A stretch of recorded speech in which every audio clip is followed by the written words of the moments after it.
billahi minasyaitonir rajim. Bismillahirrahmanirrahim. Alhamdulillahirabbil alamin wassalatu wassalamu ala asyrafil anbiya'i wal mursalin wa ala alihi wa sahbihi ajma'in.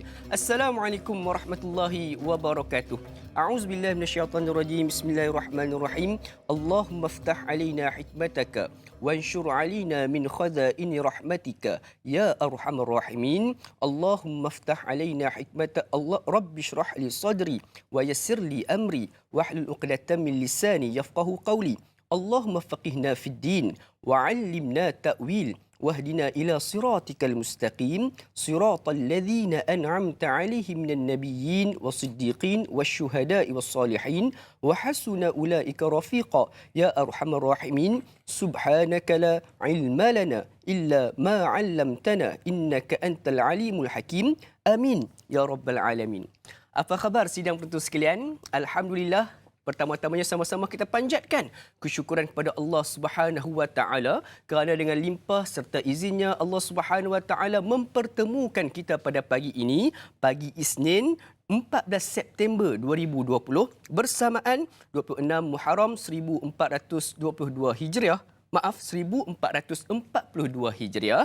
InsyaAllah pada pagi ini seperti biasa sidang penonton sekalian, rancangan Tanyalah Ustaz Biar Tahu Jangan Keliru akan membawakan topik-topik yang menarik untuk sama-sama kita bincangkan dan sama-sama kita carikan jawapan di sebalik persoalan yang timbul di atas ataupun di sebalik tajuk-tajuk yang kita bincangkan, insya-Allah. Jadi sebelum itu sidang penonton sekalian, sedikit peringatan buat kita bersama. Sekiranya kita melihat statistik yang telah pun dikeluarkan oleh Kementerian Kesihatan Malaysia semalam, terdapat sebanyak 47 kes baharu yang telah dicatatkan dan 45 daripadanya adalah kes penularan tempatan. Jadi ini menunjukkan kepada kita masih lagi belum bebas daripada ancaman wabak COVID-19 ini. Jadi sebagai peringatan buat kita bersama, jom sama-sama kita mengikuti saranan prosedur operasi standard yang telah pun dikeluarkan oleh Kementerian Kesihatan Malaysia. Mudah-mudahan dengan disiplin yang kita tunjukkan dengan mengamalkan antaranya penjarakan sosial, sentiasa mengamalkan kebersihan diri dan sebagainya,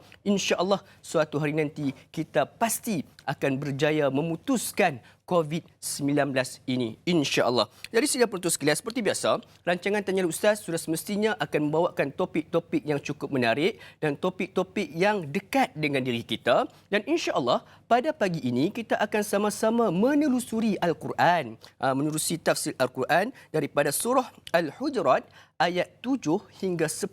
Jadi sudah semestinya ada pelbagai mesej-mesej yang menarik yang Allah Subhanahu Wa Taala ingin sampaikan buat pesanan ataupun buat pedoman kita bersama, insya-Allah. Jadi sebagai ataupun untuk menjawab persoalan-persoalan, untuk memberikan pencerahan buat kita bersama, dengan kita pada pagi ini seorang tokoh yang tidak perlu lagi untuk kita perkenalkan. Sudah semestinya cukup sinonim dengan rancangan Tanyalah Ustaz ini sejak awal terbitnya rancangan ini, iaitu yang berbahagia Al-Fadil Ustaz Dr. Muhammad Farid Ravi Abdullah. Assalamualaikum Doktor. Waalaikumsalam warahmatullahi wabarakatuh. Doktor. Apa khabar? Segak lawa baju hari ni. Terima kasih.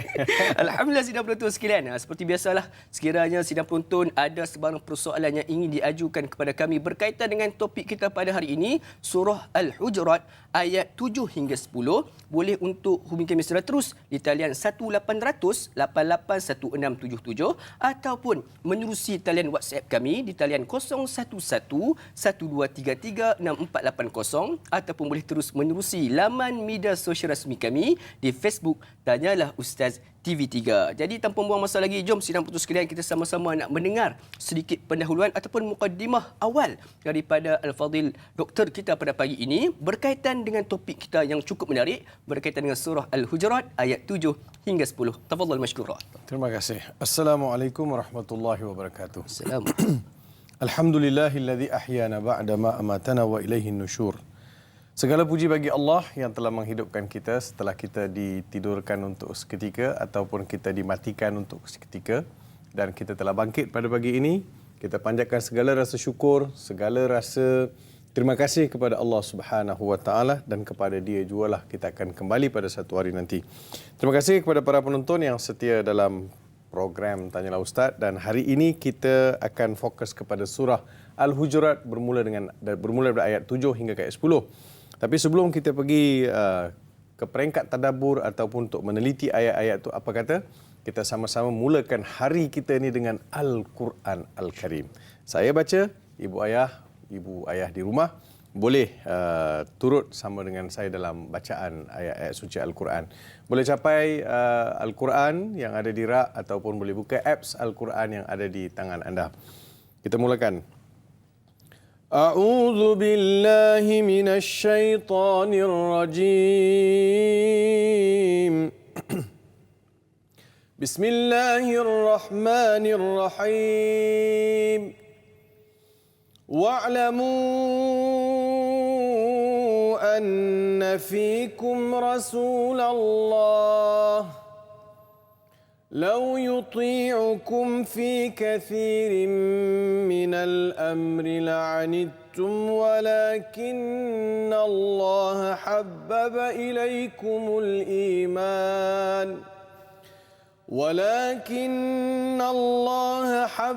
إليكم الإيمان وزينه في قلوبكم وكره إليكم الكفر والفسوق والعصيان أولئك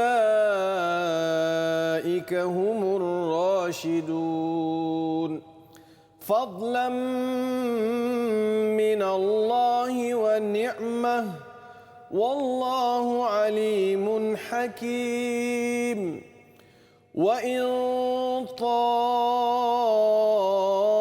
طائفتان من المؤمنين اقتتلوا فأصلحوا بينهما فإن بغت إحداهما على الأخرى فقاتلوا التي تبغي حتى تفيء إلى أمر الله فإن فاءت فأصلحوا بينهما بالعدل وأقسطوا إن الله يحب المقسطين إنما المؤمنون إخوة فأصلحوا بين أخويكم واتقوا الله لعلكم ترحمون صدق الله العظيم. Segala puji bagi Allah Subhanahu wa taala yang telah mengurniakan kepada kita Al-Quran Al-Karim. Kita tengok terjemahan dia. Wa'lamu anna fiikum Rasulullah. Ketahuilah kalian sesungguhnya pada kamu ada Rasulullah sallallahu alaihi wasallam. Lau yuti'ukum fi katsirin minal amri la'anitum. Kalaulah Rasulullah sallallahu alaihi wasallam ikut segala kehendak kamu, permintaan-permintaan kamu, la'anitum, nescaya kamu akan berada dalam kesusahan ataupun masyaqqah, dalam kepayahan. Walakinna Allah habbaba ilaikumul iman, akan tetapi Allah Subhanahu wa taala jadikan iman itu sebagai barang yang kamu sukai. Wa zayyanahu fi qulubikum, kemudian Allah perhiaskan iman itu dalam hati perut kamu. Wa karraha ilaikumul kufra wal fusuqa wal isyan, Allah juga campakkan perasaan benci ke dalam hati perut kamu akan perkara yang berkaitan dengan kekufuran, fusuk dan juga isyan, perkara maksiat.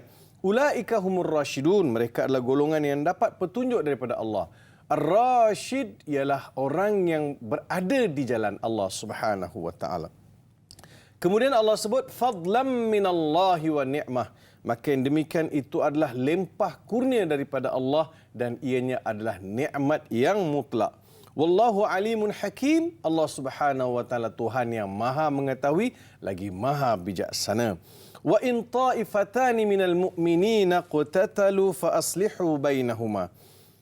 Dan jika sekiranya ada dua kumpulan orang Islam yang bertelagah, bergaduh, berbunuh-bunuhan, fa aslihu bainahuma, maka hendaklah ada pihak yang didamaikan ataupun hendaklah didamaikan kedua-duanya atau kedua-dua kumpulan yang bertelagah ini.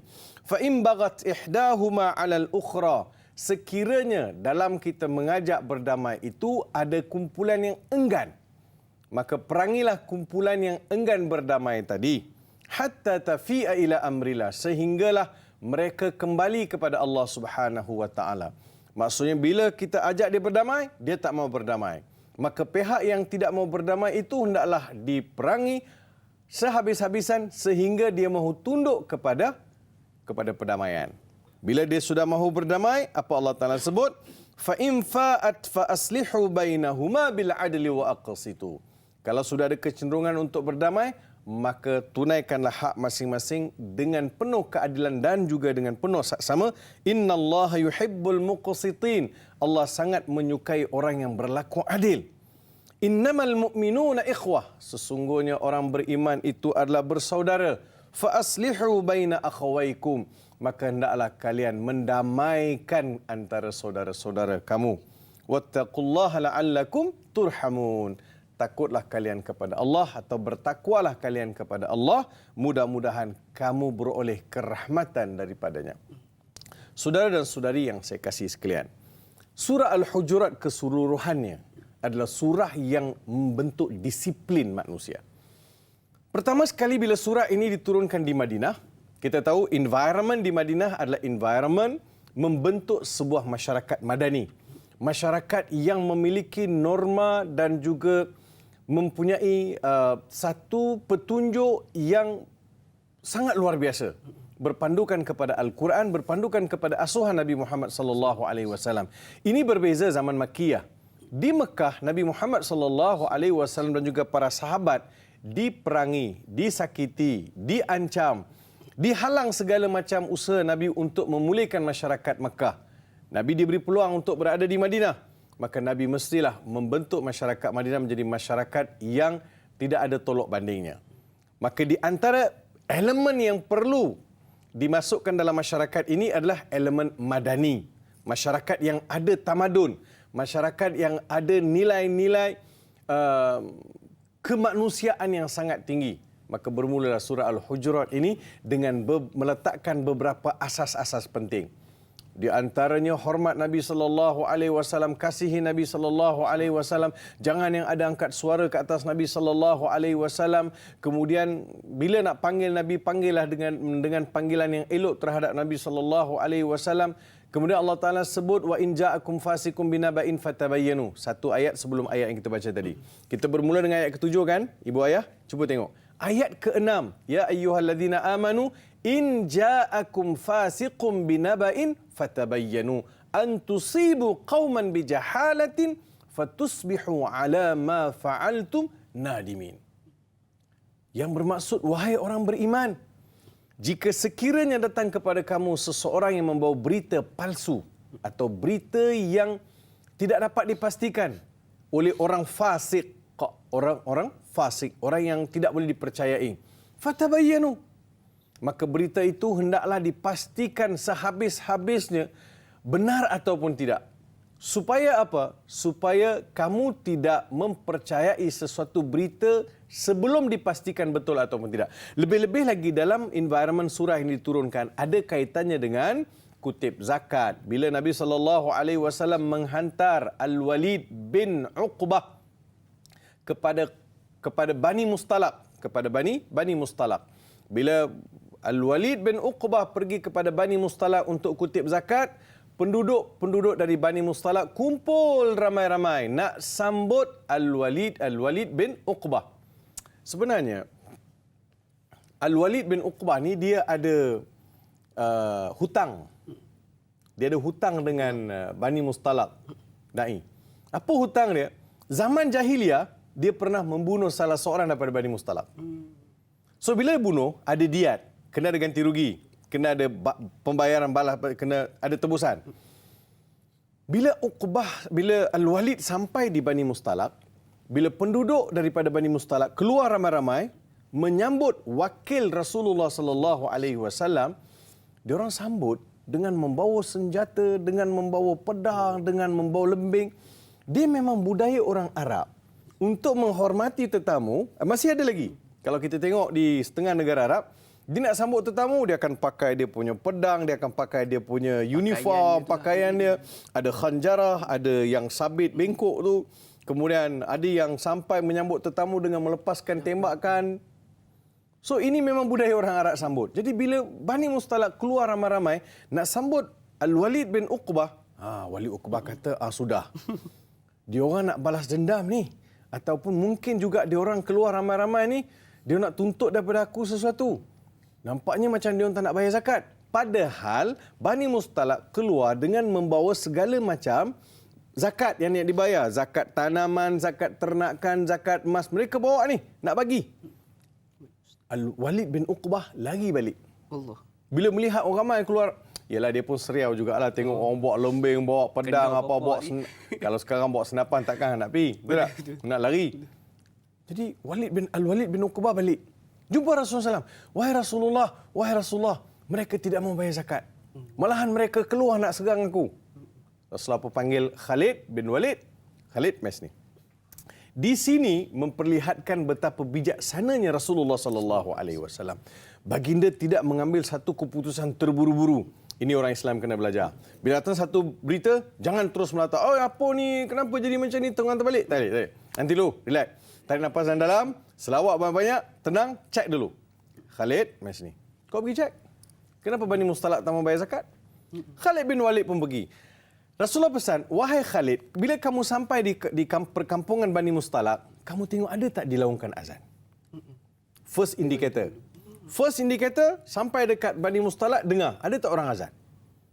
Khalid pun kata, baik Rasulullah. Keduanya, selepas azan kau tengok, ada tak solat berjemaah? Ada. Jadi Khalid bila sampai di Bani Mustalaq, dengar azan dilaungkan dengan begitu megahnya. Kemudian Khalid bin Walid juga melihat mereka keluar ramai-ramai solat berjemaah. Jadi tak sama. Yang tidak mau bayar zakat ini takkan solat. Yang tidak mau bayar zakat ini takkan azan. Mesti dia tak amalkan Islam dah. Sebab istilahnya ungkapan kata qad irtaddu. Mereka sudah berpaling daripada agama engkau wahai Muhammad. Jadi bila Khalid pergi cek balik, siasat balik, beritahu Rasulullah SAW. Dan Khalid juga pergi cek balik. Selepas selesai dia orang solat apa semua, Khalid pergi cek. Kenapa kamu tak bayar zakat? Mana wakil Rasulullah yang datang tu? Kami keluar ramai-ramai, kami nak bayar zakat dengan dia.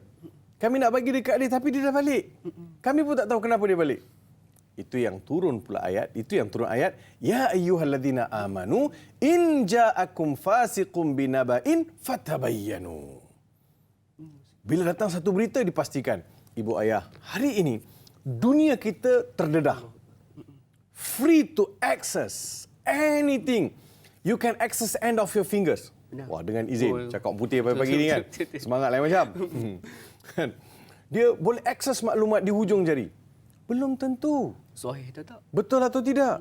Kita kutip semua berita, kita forward. Kita share situ, share sini. Boleh jadi benda yang kita share, benda yang kita pindah-pindahkan maklumat ini, boleh jadi tak betul. Dan tak betul itu akan menimbulkan kegusaran di kalangan masyarakat. Boleh jadikan ketidakselesaan antara satu kumpulan dengan kumpulan lain. Elok ke perkara ni? Tak elok. Islam meletakkan salah satu tunjang utama bila datang berita, you kena checklist. Kena cek dulu. Semak dulu. In ja'akum fasikum binaba'in fatabayyanu an tusibu qauman bijahalatin fatusbihu ala ma fa'altum nadimin. Dua keadaan. Keadaan pertama, sekiranya hari itu Rasulullah sallallahu alaihi wasallam tanpa usul periksa menyiapkan segala macam tentera pergi serang Bani Mustalaq, apa akan jadi? Orang akan kata, Muhammad, apa ni? Betul tak? Apa ni agama Muhammad ni? Saja nak perang. Saja nak perang.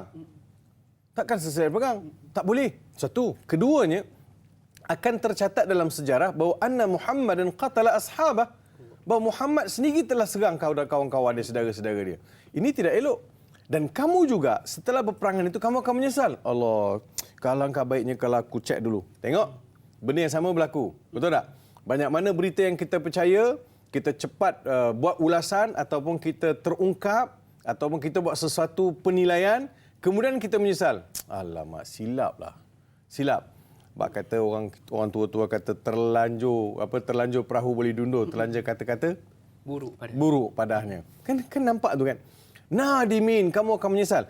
Nadimin ini dai, dia datang dalam bahasa Arab dipanggil hal tau. Hal ini environment dan juga keadaan mereka itu memperlihatkan penyesalan. Nabi SAW seboleh-bolehnya tidak mahu umat baginda ini terlibat dalam sesuatu environment, sesuatu suasana yang menyesalkan mereka.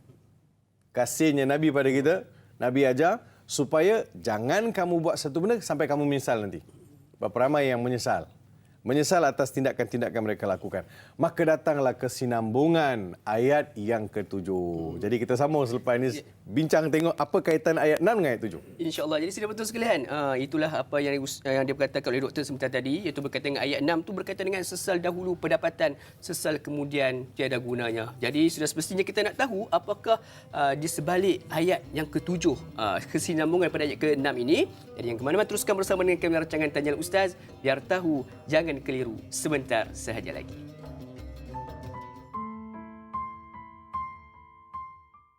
Allahumma inna na'udzu bika minal barasi wal jununi wal judam wa min sayyi'il asqam. Ya Allah, sesungguhnya kami berlindung denganmu daripada penyakit gila, kusta, sopak dan semarang penyakit yang membahayakan. Birahmatika ya arhamar rahimin.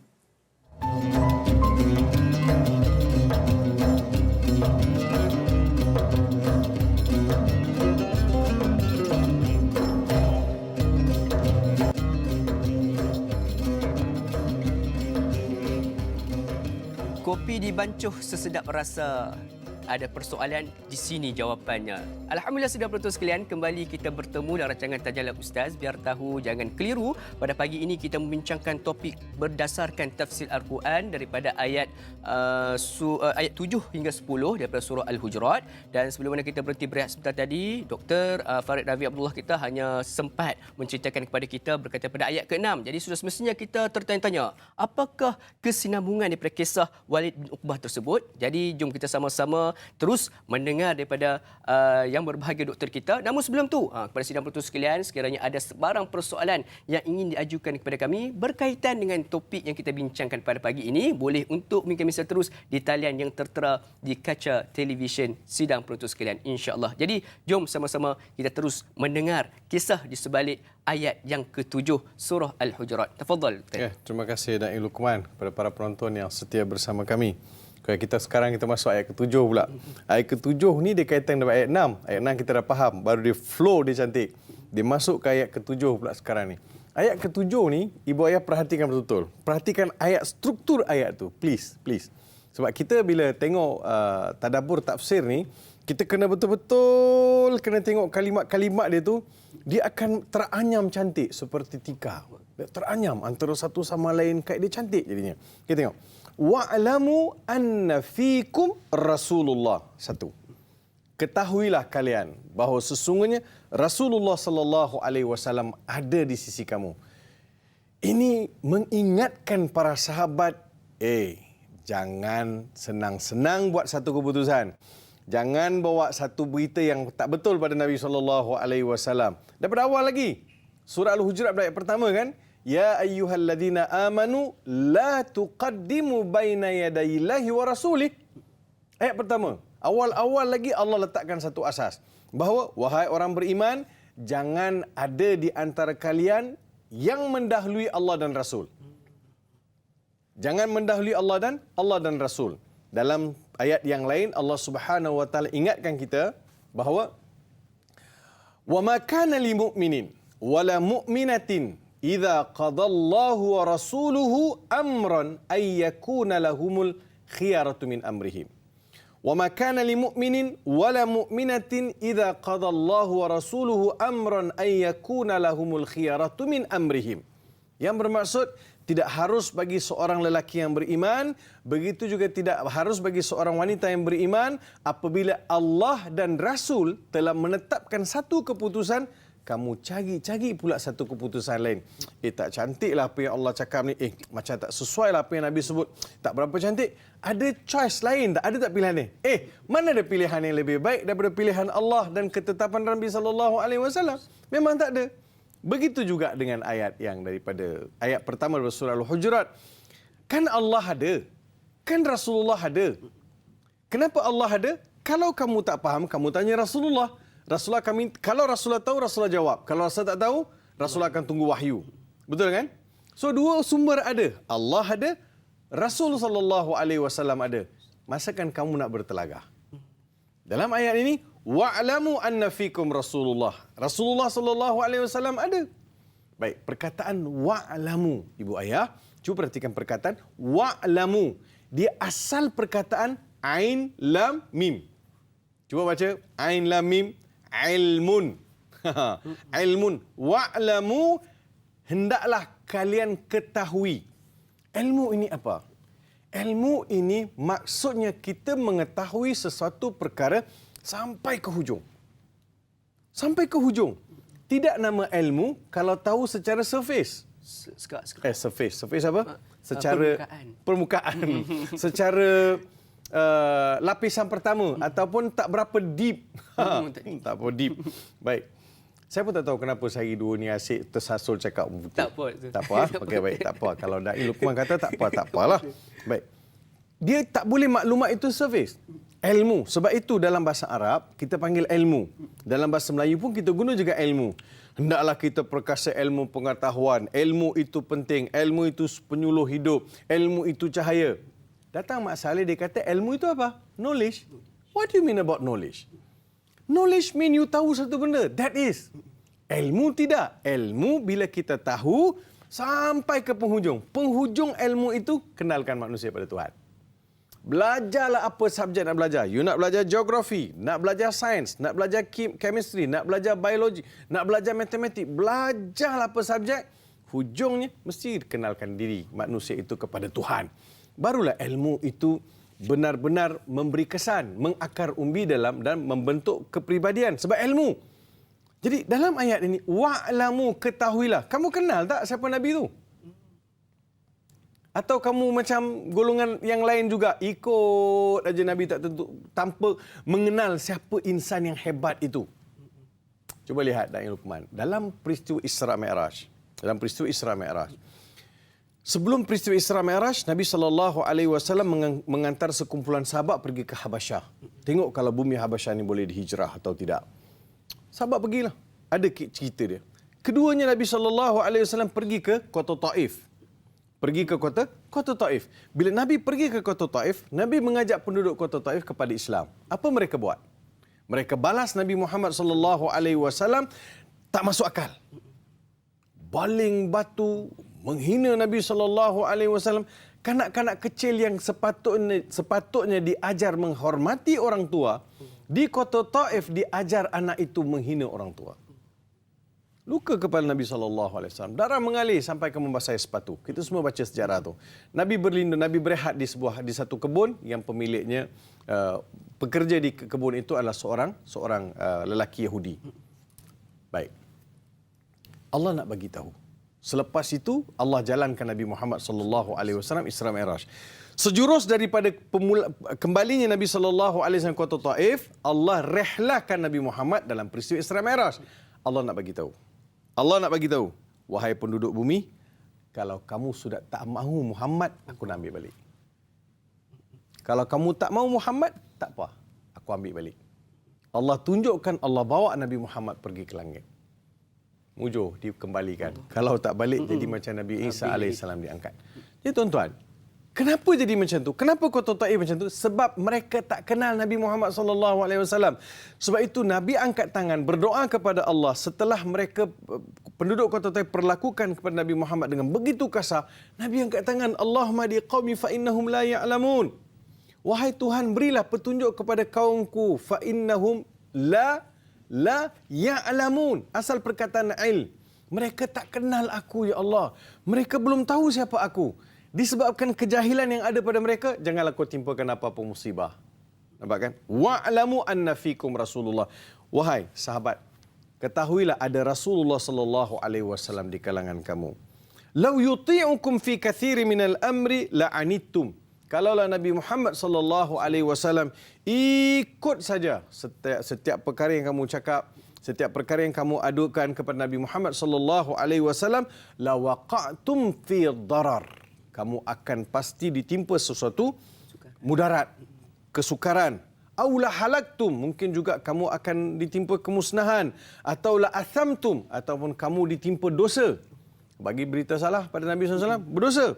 Kemudian laghawaitum, kamu akan dilalaikan oleh Allah. Wa fasad, dan juga kerosakan. Jadi dengan la'anittum itu perkataan la'anittum ada pelbagai maksud dan juga kerosakan-kerosakan yang terselindung di belakangnya. Kemudian Allah Taala sebut, baik, walakinnallah. Tengok tuan-tuan, cantik ayat. Walakinnallah. Akan tetapi Allah ni, akan tetapi Allah habbaba ilaikumul iman. Allah campakkan rasa cinta kepada iman. Wa zayyanahu fi qulubikum, dihiaskan pula dalam hati perut kamu keimanan itu. Kemudian wa karraha ilaikumul kufra wal fusuqa wal isyan. Allah campakkan perasaan benci, tak suka, meluat, benci, meluat, tak suka kepada perkara kekufuran, fusuk dan juga isyan. 3 benda. Kemudian ulaika humur rasyidun. Baik, satu soalan Luqman. Satu soalan Luqman. Cuba nak Luqman tengok. Daripada awal ayat tu, dia tuju kepada kamu. Kamu tu tak? Wa'lamu anna fikum. Kum itu kamu. Rasulullah yuti'ukum. Kamu. Fi katsiri minal amri la'anittum. Kamu. Walakinnallaha habbaba ilaikumul iman. Ilaikum. Kamu. Wa zayyanahu fi qulubikum. Kamu. Wa karraha ilaikumul kufra wal fusuq wal isyan. Ilaikum. Kamu. Ulaika humur rasyidun. Mereka. Kamu. Kenapa tiba-tiba bagi mereka? Ini dipanggil uslub iltifat. Allah sebut, Allah tolehkan kepada mereka. Sebab boleh jadi benda ini tak sentiasa berlaku pada orang yang di hadapan. Sekarang kalau kita lihat pada keseluruh struktur ayat ni, seolah tuju pada sahabat. Habis yang bukan sahabat, ulaika humur rasyidun. Kamu dan juga orang yang tak ada dalam kumpulan ini juga akan dapat petunjuk daripada Allah Subhanahu Wa Taala sekiranya dalam kehidupan mereka sentiasa Nabi letak di depan. Allah. Maksudnya kepada kita semua tu. Pada kita semua. Allah. Taat pada Allah. Kalaulah Nabi Muhammad sallallahu alaihi wasallam ada pada hari ini, apa yang akan berlaku? Pasti dia punya suasana itu tidak sama, kan? Jadi kalaulah kita ni boleh melihat Nabi Muhammad itu seolah-olah wujud. Seolah-olah wujud dalam kehidupan kita. Kan ada program Laukana Bainana Muhammad, kan? Laukana Bainana Nabi, kan? Kan kalau Nabi Muhammad itu ada, apa yang kamu akan respon? Bagaimana agaknya sikap kamu? Jadi Allah Subhanahu Wa Taala datangkan walakinnallaha habbaba ilaikumul iman. Allah campakkan rasa cinta. Saya nak tanya soalan. Kita suka tak benda-benda iman ni? Suka tu. Kan? Allah campakkan habbaba. Perkataan habbaba ini asal perkataan hubb. Hubb, kan? Dalam bahasa Inggeris dipanggil hobi. Hobi. Betul? Kan? Bunyi sebut Hubb jadi hobi. Hobi. Mak Saleh kata hobi. Dia kata dia asal jumpa perkataan tu, tapi kita kata bahasa Arab lebih awal, kan? Hubbi jadi hobi. Jadi hub ialah satu benda yang dicampakkan rasa suka. Sukalah dalam hati kita. Apa saja perkara-perkara berkaitan keimanan, suka. Program Tanyalah Ustaz dekat TV ke pagi, kan? Dia suka. Masya Allah. Terima kasih pada TV3. Terima kasih kepada Media Prima yang buat program pagi-pagi. Program agama, suka. Tadi pula dia kata, tak ada kerja lain. Pagi-pagi agama. Tazkirah. Kan? Tazkirah. Kan dia, ada orang dia rasa rimas dengan tazkirah ni. Ada. Tapi saya yakin semua penonton tidaklah begitu, kan? Kalau ada perasaan, buang cepat-cepat tepi. Buang cepat-cepat. Kalau tak mau tengok pun, janganlah sampai tak suka, sampai kita mengulas benda-benda yang negatif. Habbaba ilaikumul iman. Kenapa iman dulu? Semua pokok pangkal kehidupan manusia ini berpunca daripada iman. Iman tu apa? Ada 6 rukun, kan? Ada Allah, ada Rasulullah sallallahu alaihi wasallam. Jadi habbaba ilaikumul iman wa zayyanahu fi qulubikum. Jadi diperhiaskan dalam hati perut. Baik. Kalau hati perut kita sudah diperhiasi iman, Luqman, agaknya lah, bagaimana agaknya kita punya tingkah laku? Mesti lain. Confirm betul baik. Tak? Betul. Orang beriman ini dia jangan salah faham, jangan salah anggap bahawa iman ini pakai kopiah, pakai serban, pakai jubah, duduk atas jadah, pergi masjid, dan duduk di masjid i'tikaf, pakai tasbih. Tak, itu ya sebahagian daripada kita punya syiar. Tapi yang iman ini akan mendesak dia jadi seorang yang baik. Amanah, tanggungjawab, kerja keras, rezeki halal, Malu. bercakap betul, malu. Jadi dia akan dihiasi. Sifat iman itu akan menonjolkan perwatakan yang sangat positif. Kerana iman itu diperhiaskan dalam hati. Kenapa mesti hati? Kan? Kenapa mesti hati? Tempat lain. Tempat lain. Hati kenapa Allah Taala sebut habbaba ilaikumul imana wa zayyanahu fi qulubikum, dalam hati perut kita. Qalb ini dia dalam bahasa Arab qalb kan, qaf lam ba, qalb. Dalam bahasa Melayu kita kata hati. Tapi hakikatnya jantung. Tapi tak apalah. Saya juga baca dalam kamus Dewan Bahasa, dia sebut qalb ini juga membawa, qalbu juga membawa masuk hati sanubari. Hati sanubari. Satu sanubari yang tidak dapat dicapai. Dia begini Luqman, saya pernah sebut kot dalam program Tanyalah Ustaz. Ini dipanggil sadr. Dada ni dipanggil sadr. Wallahu alimun bi dhatis sudur. Allah tahu apa yang dah dalam dada kita ni. Rupanya dalam dada ni ada banyak benda. Banyak. Banyak benda. Apa dia? Kalau Quran sebut sadr, dalam sadr itu ada qalb. Ada qalb. Ada sadr, ada qalb.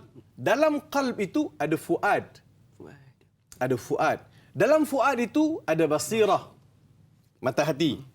Yang kelima, paling dalam sekali, ulul albab. Allah, Masya Allah. Tinggi tu. So ada berapa layer? Ibu ayah ada berapa? 5 layers. 5 layers. Pertama, sadr.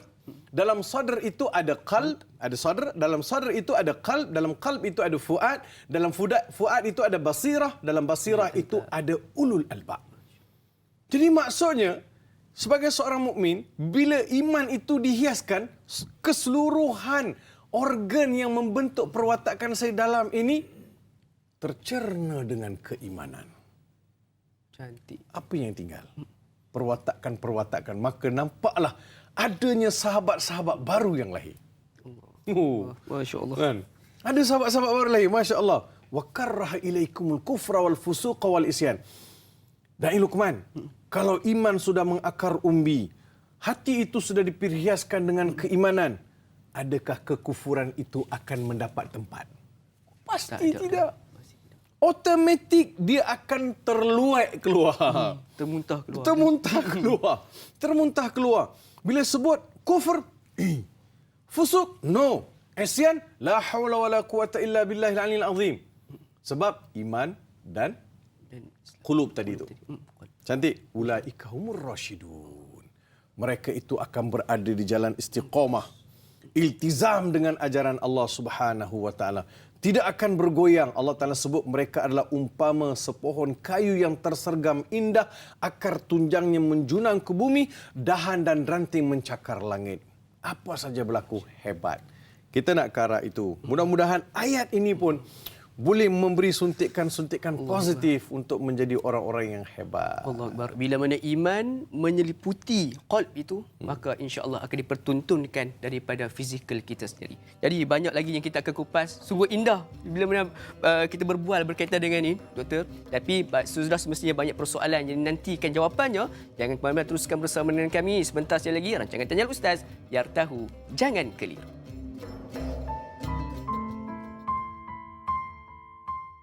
أعوذ بالله من الشيطان الرجيم بسم الله الرحمن الرحيم اللهم إنا نعوذ بك من البرص والجنون والجذام ومن سيء الأسقام Ya Allah, sesungguhnya kami berlindung denganmu ya Allah daripada penyakit gila, kusta, sopak dan sebarang jenis penyakit yang menggerunkan. Rabbana atina fid dunya hasanah wa fil akhirati hasanatan wa qina adzaban nar. Walhamdulillahi rabbil alamin. Taqabbalallahu minkum.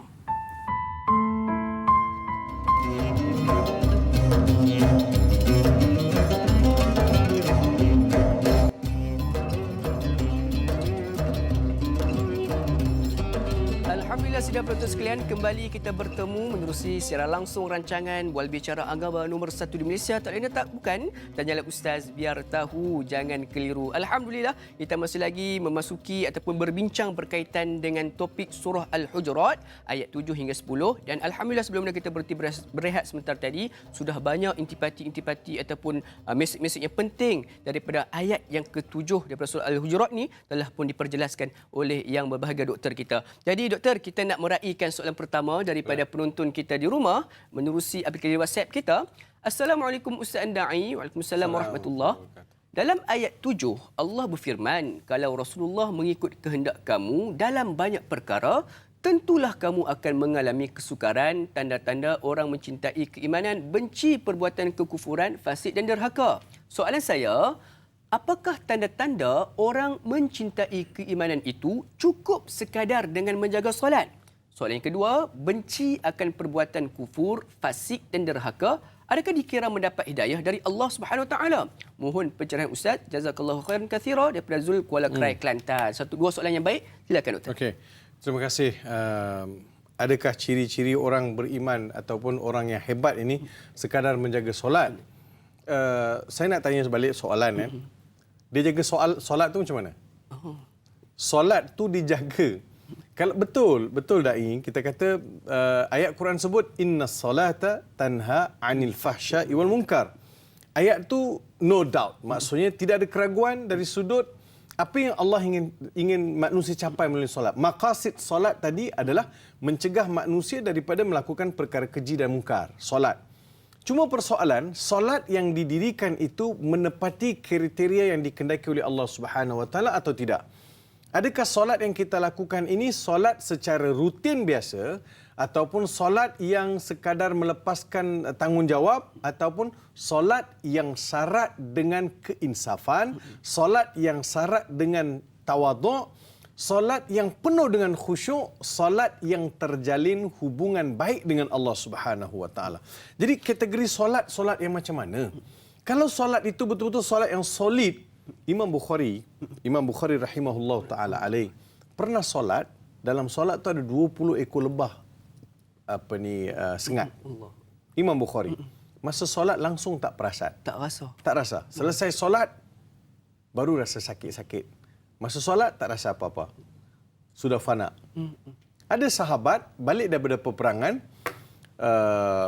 anak panah tersusuk di kaki. Jadi sahabat nak cabut, nak keluarkan, dia rasa sangat sakit. Dia kata begini, aku solat sunat 2 rakaat, kalian cabut. Dia solat sunat 2 rakaat, orang cabut. Dia tak rasa apa-apa. So dia jadi bius. Solat jadi bius. Sebab apa? Dia sudah masuk ke alam lain. Dia punya khusyuk, dia punya fana dalam solat. Kalau ini wujud, maksudnya solat saya 5 waktu sehari semalam kan? Solat saya 5 waktu sehari semalam. Itu basic. Kalau saya boleh buat solat sunat tahajud, kalau saya boleh buat solat sunat qabliyah, solat sunat ba'diyah, kemudian saya ada solat sunat duha. Kalau yang ni semua buat dan saya solat pula, saya faham apa yang saya buat, saya yakin solat itu akan mencegah kita dalam semua perkara. Cuba tengok Dai Luqman. Qad aflahal mu'minun alladhina hum fi salatihim khashi'un. Berjayalah orang yang beriman, mereka yang khusyuk dalam salat. Alladhina hum 'anil laghwi mu'ridun. Mereka adalah golongan yang menjauhkan diri daripada perkara lagha. Soalan, syurga, salat, lagha. 3 benda dalam 3 ayat tu. Syurga, salat, lagha. Salat itu boleh bawa manusia kepada syurga. Tapi perkara lagha itu boleh drop kita punya kualiti solat. Kalau kita terlalu banyak berhibur, terlalu sebanyak sangat membaca informasi-informasi daripada dengan medsos, banyak masa dengan medsos, dengan hiburan sebagainya, kualiti solat kita tak solid. Percayalah cakap saya. Kita kaki sembang, kita kaki melawak, tak tentu pasal. Khusyuk dalam solat itu susah nak dapat.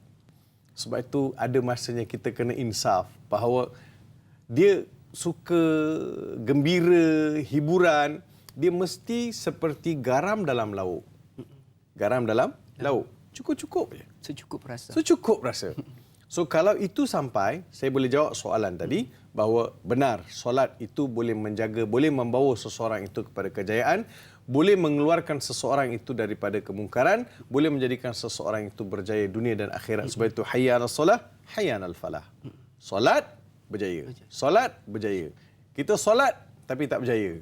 Tapi solat kita solat yang macam mana? Da'i Luqman, kita kalau nak check and balance kita punya solat ni, kan? Kita check and balance ni, daripada umur kita 20 tahun, sekarang kita dah 50 tahun, apa agaknya kualiti solat kita yang saya dah solat 30 tahun? Allah. Bahaya indikator tu. Betul tak? Masya-Allah. Saya ni maksudnya saya nak bagi tahu Pak diri saya sendiri supaya saya juga membuat koreksi solat. Kalau tahun 2000, kita kata dah ambil 20 tahun kan. Tahun 2000, rakaat pertama qul huwallah, rakaat kedua inna a'taina. Tahun 2020 boleh surah yang sama tapi dia punya penghayatan, dia punya khusyuk, dia punya tamakninah, pergerakan solat semua, masya-Allah.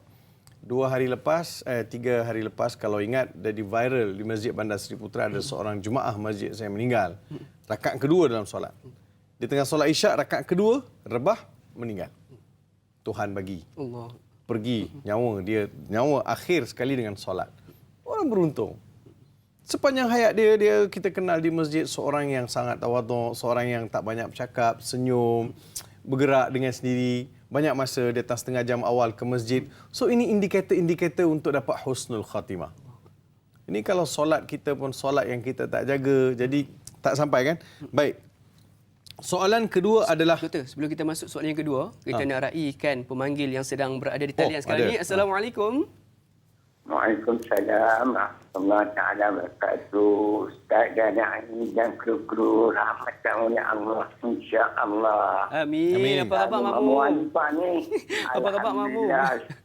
Alhamdulillah sihat Mamu. Alhamdulillah Ustaz dan Aini dan kru-kru semua mau minta doa biarlah sihat. InsyaAllah Mamu. Sampai ke akhirat insya-Allah. Doakan kami juga insya-Allah. Ya. Soalan Mamu. Silakan. Mamu beriman semua cukup. Tapi akhlak Mamu ni tak elok. Lagu mana Mamu nak bagi elok akhlak Mamu ni. Suka cakap. Mengepek. Lawan Ustaz katalah.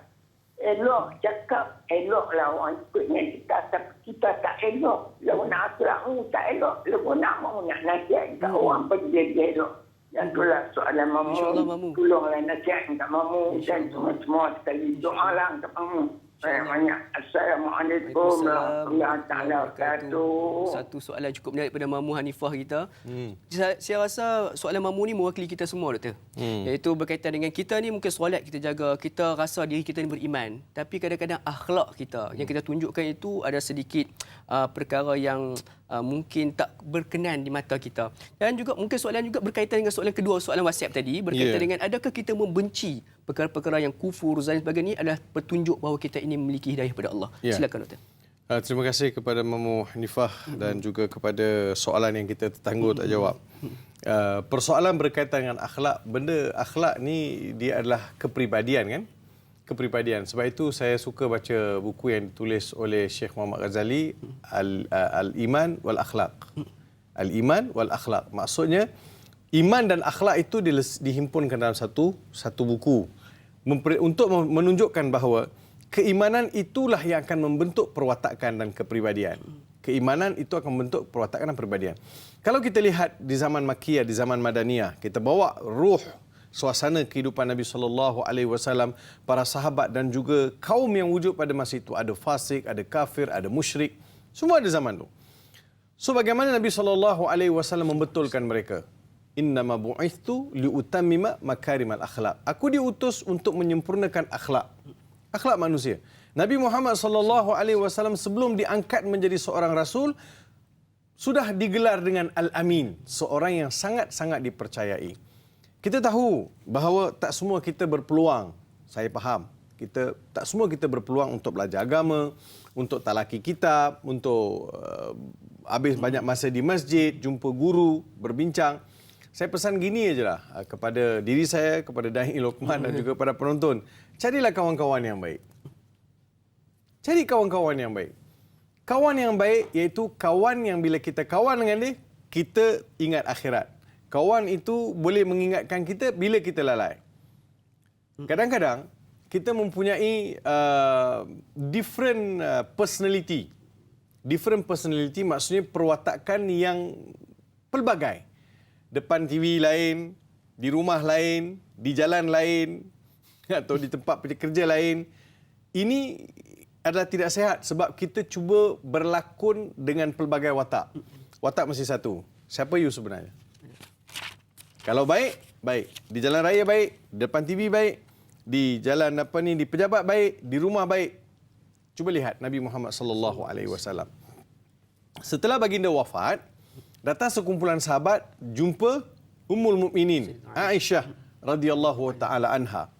Jumpa Aisyah untuk tanya apa?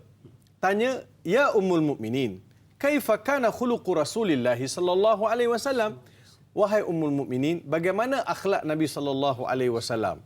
Bila saya baca hadis tu, saya terdiam kejap. Sebab yang datang tanya ke Ummul Mukminin ini sahabat-sahabat. Sahabat-sahabat ini berpeluang untuk duduk dengan Nabi SAW, berperang dengan Nabi, ikut Nabi bermusafir. Masakan mereka nak tanya lagi kepada Aisyah bagaimana akhlak Nabi SAW? Rupanya ada satu part yang sahabat tak nampak. Apa dia? Kehidupan Nabi di rumah. Yang di luar orang nampak. Farid Rawi di luar nampak. Da'i di luar nampak. Di rumah? Siapa yang tahu? Isteri lah tahu. Jadi, kena tanya isteri. Jadi, sahabat bila tanya pada Rasulullah SAW, Aisyah Ummul Mukminin jawab, simple.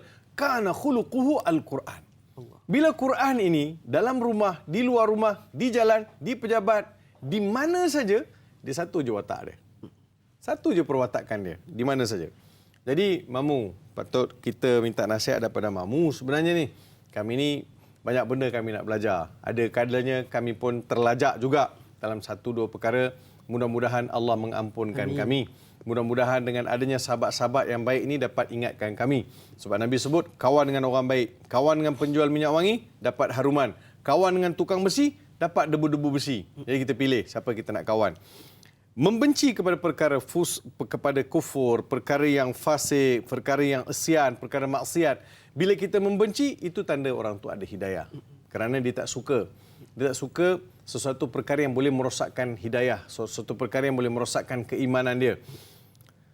Sebab itu, para sahabat ridwanullah alaihim, bila mereka dapat Islam, bila mereka masuk Islam, mereka betulkan kehidupan mereka ni. Mereka tidak lagi dah kembali. Cuba Luqman lihat ayat berkaitan dengan arak. Kan? Bila turun ayat pertama, kata, tattakhiduna minhu rizqan wa sakaran. Ada ayat turun bahawa kamu daripada arak tu kamu akan ambil jadikan sebagai minuman, dan ada rezeki kamu buat benda mabuk, memabukkan. Kemudian turun ayat jangan, sesungguhnya mudaratnya sikit, mudaratnya banyak, manfaatnya sikit. Ithmuhuma akbar min naf'ihima. Turun ayat innamal khamr, kan. So, pada ayat berceritakan mengenai arak. Manfaatnya sikit, mudaratnya besar. Belum haram lagi. Tapi ada sahabat, seorang sahabat ni, dia bila jumpa ayat, bila ayat tu turun, dia stop minum. Umar bin Al-Khattab. Dia stop minum. Umar kata, Allahumma bayyin lana fil khamri bayanan syafi'. Tuhan, ada benda yang kau nak bagi tahu. Apa dia sebenarnya? Apa dia sebenarnya? Berilah kami penjelasan sejelas-jelasnya arak. Dia stop minum, tapi sahabat-sahabat lain masih minum lagi. So, bila ada yang sahabat minum pula, lepas minum, solat, baca salah-salah. Bila baca salah, qul ya ayyuhal kafirun, la a'budu ma ta'budun wa antum a'biduna ma a'bud wa ana a'budu ma abadtum. Jadi tongan terbalik. Wahai orang kafir, engkau sembahlah apa yang aku sembah dan aku sembah apa yang aku sembah. Jadi sudah baca salah. Allah Taala turunkan ayat, la taqrabu salata wa antum sukara. Jangan solat bila dikala kamu mabuk. Jadi tak mabuklah. Lepas subuh tak minum sebab Zuhur. Lepas Zuhur tak minum nak Asar. Lepas Asar tak minum nak Maghrib. Lepas Maghrib tak minum, Isyak lagi dekat. Lepas Isyak pulut. Lepas Isyak minum pulut. Minum banyak, jadi tak boleh kontrol dah. Berlaku pergaduhan, berlaku pertelagahan. Kan? Turun ayat, innamal khamru wal maisir wal ansabu wal azlamu rijsun min amali syaitan. Turun ayat, khalas, fajtanibuh. Tak ada satu ayat yang menegah sesuatu kemungkaran sekeras daripada ayat arak ni. Fajtanibuh. Tinggalkan langsung. Sahabat-sahabat di rumah ada bertempayan-tempayan arak ni. Lorong-lorong Madinah itu banjir dengan tempayan-tempayan arak. Tak ada pun seorang ataupun riwayat sampai pada kita, simpan. Ni last. Sikit lagi ni. Dan habiskan yang ini saja. Tapi Umar continuously berdoa, Allahumma bayyin lana, Allahumma bayyin lana, Allahumma bayyin lana. Sampailah dekat ayat, bila turun ayat haramnya arak, Umar kata, Al-ana ya Allah, qad bayyanta lana fil khamri bayanan syafi'ah. Sekarang ya Allah, kau telah jelaskan kepada kami dengan keputusan yang sangat jelas. Arak, no. So ini akhlak. Bagaimana kekufuran itu dibenci, perkara maksiat itu dibenci, perkara bagaimana arak itu boleh menjadi ibu kepada segala maksiat itu dibenci. So bila benci itu adalah tanda orang dapat hidayah. Tapi begini. Bila melihat di luar pula, di luar kita lihat ada orang sembah selain Allah Subhanahu Wa Taala. Di luar kita lihat ada orang yang perwatakannya pelbagai, tak nampak soleh. Jadi adakah kita nak benci orang tu? Tak boleh. Kita sebagai umat Nabi Muhammad sallallahu alaihi wasallam, kita ada amanah. Kita benci kepada apa yang dia buat, kita tak benci dia. Perbuatan itu kita tak suka, tapi dia sendiri kita sayang. Kita sayang. Perbuatan itu kita tak suka, tapi kita sayang. Jadi oleh yang demikian, kita kena ajak dia kepada kebaikan. Tanggungjawab. Jangan asyik benci, apa pun tak buat. Saya tak suka. Tak suka, pergilah tegur dia. Dekatilah dia, kawanlah dengan dia, bersahabat dengan dia, lepas tu betulkan dia. Tapi pastikan kita strong. Jangan kita masuk, kita pula hanyut. Kena. InsyaAllah. Jadi seperti mana juga ayat wala taqrabu zina juga, doktor. Kalau kita benar-benar ada iman, maka kita dah akan tinggalkan segala-galanya, insyaAllah. Jadi sidang penonton sekalian, cukup menarik perbincangan kita pada pagi ini. Belum lagi kita memasuki ayat yang ke-8. Jadi kalau kita nak tahu, jangan ke mana-mana, teruskan bersama kami. Rancangan Tanyalah Ustaz, biar tahu, jangan keliru. Sebentar saja lagi, insyaAllah. Bismillahirrahmanirrahim. Allahumma inni a'udzubika minal baras wal junun wal judham wa min sayyil asqam. Ya Allah, sesungguhnya aku berlindung denganmu dari penyakit sopak, gila, kusta dan penyakit-penyakit yang buruk. Amin ya rabbal alamin.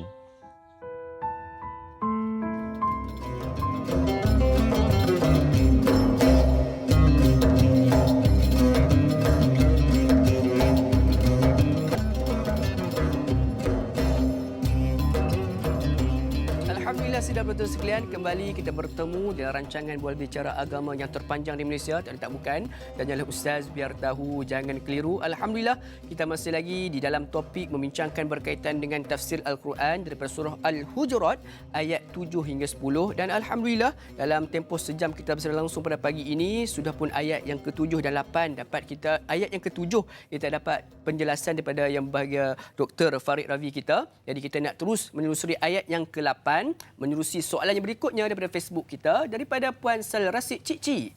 Assalamualaikum Ustaz Da'i. Waalaikumsalam warahmatullah.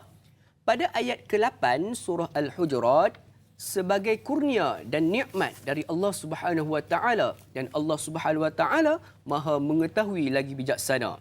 Adakah merujuk kepada sifat Allah yang Maha Pemurah kepada sekalian makhluknya di bumi dan di langit dengan nikmat yang tidak terhitung banyaknya? Kerana di atas penciptaannya jualah Allah Subhanahu Wa Taala yang bersifat maha segala-galanya lebih mengetahui lagi maha bijaksana.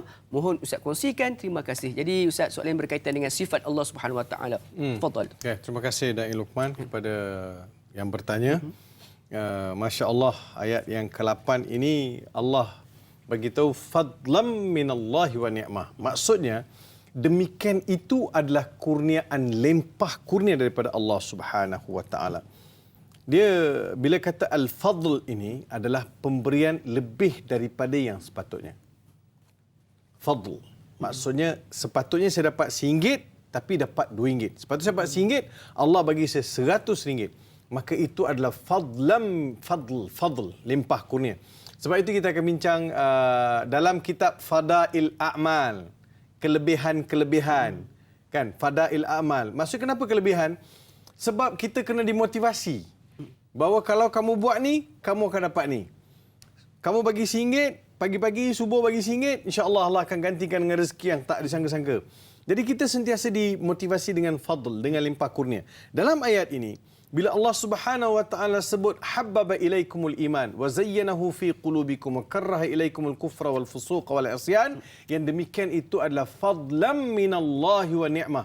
Tuan-tuan, Allah boleh saja membiarkan manusia sendiri punya pasal lah. Pergi cari sendiri. Tak, Allah guide. Cuba tuan-tuan lihat. Daripada awal sekali manusia dijadikan. Allah jadikan Adam alaihissalam, Allah jadikan Hawa.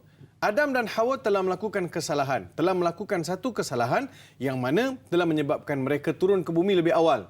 Allah Subhanahu wa taala tegur. Bila turun ke bumi, Allah tak lepaskan Adam begitu saja. Allah ajar Adam, Adam, kalau engkau nak aku beri keampunan, kau baca doa ni. Rabbana zalamna anfusana wa illam taghfir lana wa tarhamna lanakunanna minal khasirin. Kita salah pada siapa? Salah pada Allah. Sekarang siapa yang ajar kita macam mana nak pujuk Allah? Allah sendiri yang ajar. Masya-Allah. Allah sendiri yang ajar. Betul kan? So kita lihat dalam ayat ini, fadlan minallahi wa ni'mah. Allah beri limpah kurnia. Sepatutnya manusia dibiarkan, tapi Allah guide, Allah jaga, Allah bantu, Allah pandu manusia supaya manusia tidak terlari, tidak terpesong. So Allah sayang kita semua ni. Kan? Allah sayang kita semua ni. Sebab itu banyak mana kesalahan, kesilapan yang kita buat Allah sembunyikan. Allah masih beri kita peluang. Tak macam Nabi Adam. Nabi Adam alaihi salam dalam syurga bila buat salah, Allah Subhanahu wa taala lucutkan semua pakaian. Jadi malu Nabi Adam alaihi salam berlari di syurga itu cari daun-daun untuk menutup aurat dia. Betul kan? Hari ini berapa ramai yang buat salah, tak ada siapa telanjang pun? Betul. Allah lindung lagi. Tak ada siapa yang didedahkan pun, melainkan kita pergi cerita sendiri. Betul tak? Jadi maksudnya Allah Subhanahu wa taala limpah kurnia yang sangat luas. Fadlan minallahi wa ni'mah. Mutlak. Mutlak maksudnya tidak akan ada sesiapa pun yang boleh memberi satu limpah kurnia seperti mana pemberian Tuhan. Betul? Tidak ada sesiapa pun yang boleh memberi nikmat kepada kalian seperti mana nikmat yang Allah Subhanahu wa taala berikan kepada kita. Tak ada. Dialah Tuhan yang memberi limpah kurnia, dialah Tuhan yang memberi pelbagai nikmat. Wa in ta'uddu ni'matallahi la tuhsuha. Kalian kalau mahu menghitung nikmat Tuhan, tidak akan terhitung. Tidak akan terhitung. Nikmat telinga. Satu je. Cuba lihat. Dan Luqman. Telinga manusia ni, dia panggil disable kan. Bunyi ni dia boleh sukat tau. Bunyi boleh sukat. 70, 50, 60, 700, 500. So telinga manusia ni dia boleh tahan bebanan bunyi sampai 300.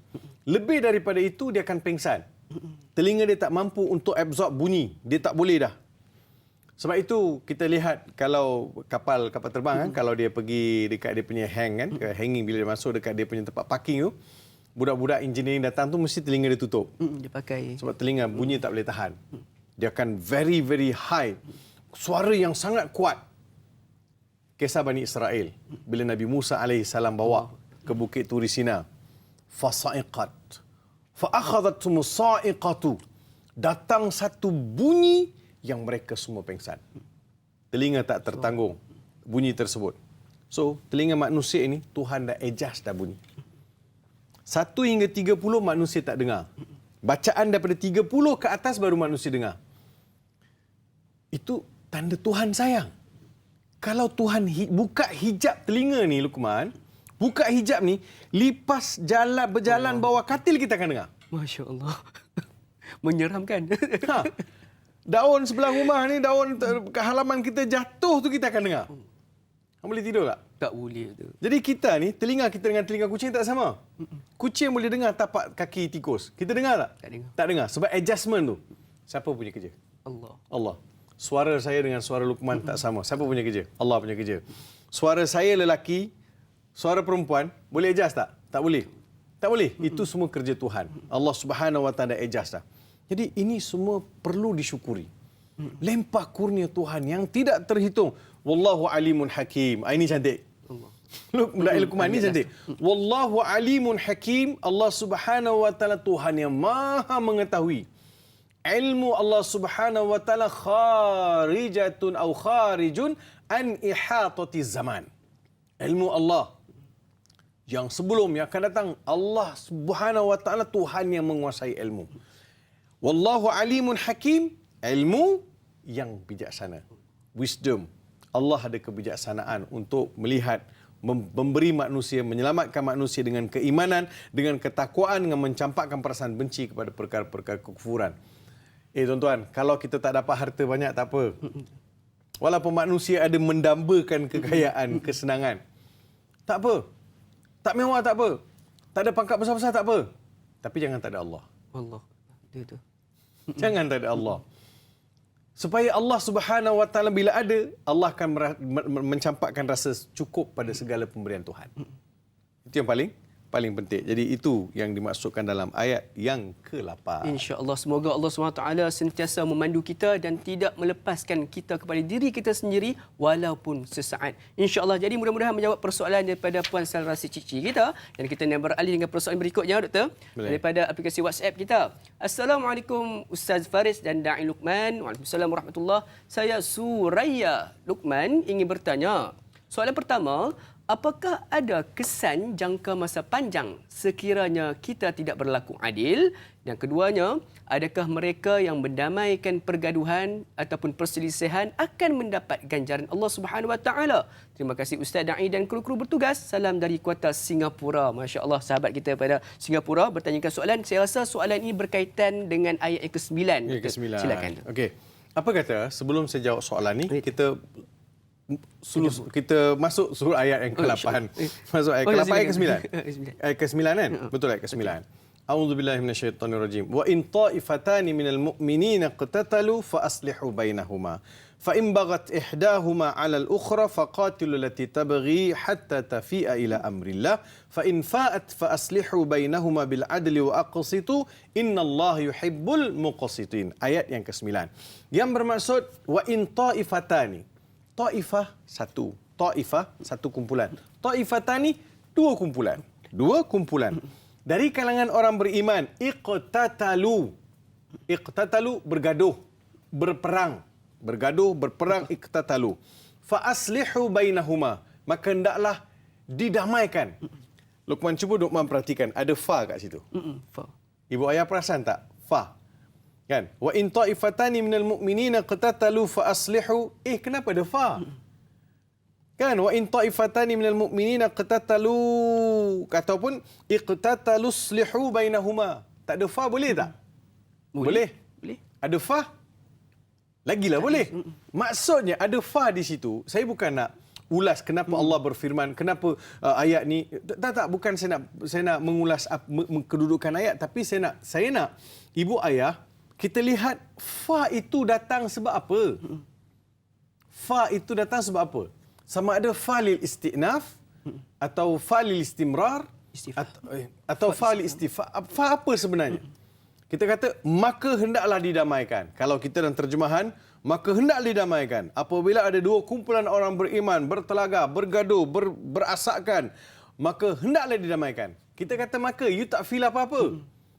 Tapi fa dia kata, kalau kamu jumpa orang dua kumpulan orang Islam bergaduh, pantaslah pergi tolong, selesaikan. Fa itu maksudnya bersegera. Jangan delay. Jangan biarkan dia orang bergaduh jadi besar. Tengok ada nak mula, cepat-cepat pergi tolong. Fa. Jangan biarkan. Fa itu fa aslihu baina akhawaykum. Fa aslihu bainahuma. Sebab itu, fa dengan thummah.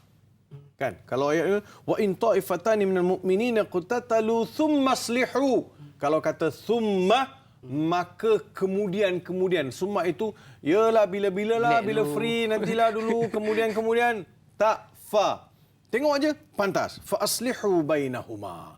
Fa in baghat ihdahuma 'ala al-ukhra faqatilu allati tabghi hatta tafi'a ila amrillah. Ayat ini dia ada asbab nuzul, ada sebab turun.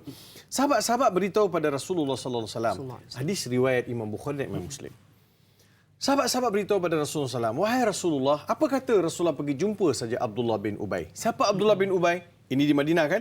Siapa Abdullah bin Ubay? Abdullah bin Ubay adalah ketua munafik di Madinah. Abdullah bin Ubay bin Salul, ketua munafik di Madinah. Rasulullah kata, sahabat-sahabat ajak pergi.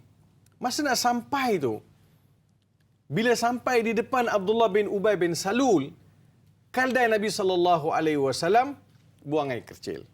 Kencing lah, keluar kencing. Abdullah bin Ubay bin Salul kata, Muhammad, alihkan keldai engkau ni. Kencing keldai engkau ni telah mengganggu aku. Bawa daripada sini. Apa engkau punya keldai? Datang kencing depan orang. Sahabat-sahabat marahlah. Sebab sebenarnya Abdullah bin Ubay bin Salul bukan nak marah pada keldai. Nak pada Nabi. Nak pada Nabi SAW. Sebab keldai ni biasalah, mana dia tahu kat mana nak pergi toilet, nak pergi apa. Dia rasa nak kencing, dia kencing lah. Betul tak? Sebenarnya dia nak kata, keldai engkau ni apa ni Muhammad? Macam ni buat. Sebenarnya dia nak marah Nabi SAW. Sahabat-sahabat kata, la himaru Rasulullah sallallahu alaihi wasallam afdalu minka. Keldai Nabi ni lebih mulia daripada engkau lah, wahai Abdullah bin Ubay bin Salul. Maka timbul pula geng-geng Abdullah bin Ubay bin Salul. Siapa cakap tadi? Siapa cakap tadi? Dah bukan backup saja, bangun nak berasak. Bergaduh lah. Yang ni tumbuk, yang ni sepak, yang ni ambil pelepah tamah libas, yang tu ambil pelepah tamah libas. Libas melibas antara satu sama lain bergaduh.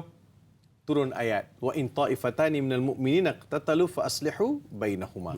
Ada juga saya baca malam tadi saya baca Ibnu Ashur, dia kata sebenarnya ada sebab turun yang lain. Tak apa, yang ni dalam Sahih Bukhari dan Muslim, tak ada masalah kalau kita nak menurut apa yang telah disebut oleh Imam Bukhari dan Muslim mengenai sebab turun ayat ini.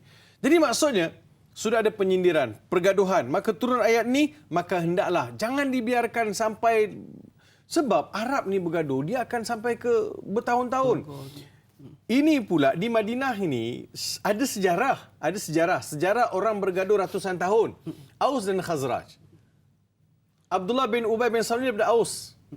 Ada sahabat yang kumpulan lain Ansar daripada Nabi SAW, ada pula Khazraj. Jadi dia macam nak bangkitkan balik cerita lama. Baru Nabi sahabatkan ke orang kan? فَأَصْبَحْتُمْ بِنِعْمَتِهِ إِخْوَانًا وَكُنْتُمْ عَلَى شَفَا حُفْرَةٍ مِنَ النَّارِ فَأَنْقَذَكُمْ مِنْهَا. Nabi datangkan, Nabi sahabatkan kamu, baru Nabi persaudarakan kamu. Dengan nikmat Islam, dengan nikmat iman. Yang sebelum itu kamu berada di lembah-lembah neraka. Sikit aja nak masuk. Dah sampai dekat tebing dah. Sepak terus masuk neraka. Nabi datang, mari sini. Tarik balik. Islam kan, bagi tahu apa itu persaudaraan Islam, persaudarakan kamu. Kamu nak mula balik.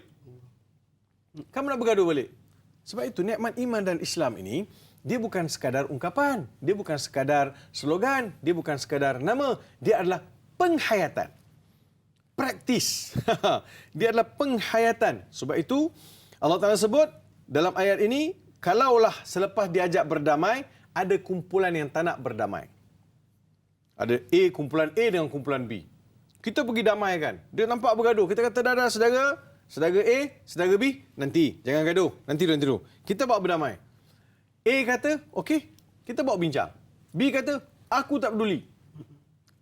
Pantang nenek moyang aku. Orang buat gaduh, orang cari pasal dengan aku ni. Aku ni darah pahlawan. Dia nak bergaduh juga. Jadi, yang itu, kita kena perang. Sebab, you suka kepada kerosakan. You tak mau berdamai. Tak ada benda yang tak boleh selesai dengan perbincangan. Tak ada benda yang tak boleh selesai dengan rundingan. Kita ajak berunding. Tak mau berunding. Nak gaduh juga. Kita gaduh dia sampai dia nak berunding. Sampai dia lembik. Okey. Kita berunding lah. Baru nak berunding. Dah lembik dah baru nak berunding. Tak apa. Masa tu kita kata, apa yang Allah Ta'ala sebut, tabighi hatta tafi'a ila amrillah. Fa in fa'at fa aslihu bainahuma. Bila dia dah lembik, janganlah belasah dia lagi. Jangan belasah lagi. Berlaku adil. Bil adli wa aqsitu. Innallaha yuhibbul muqsitin. Allah suka kepada orang yang berlaku adil. Apa dalam perkataan muqsit? Maksudnya orang yang menunaikan hak masing-masing.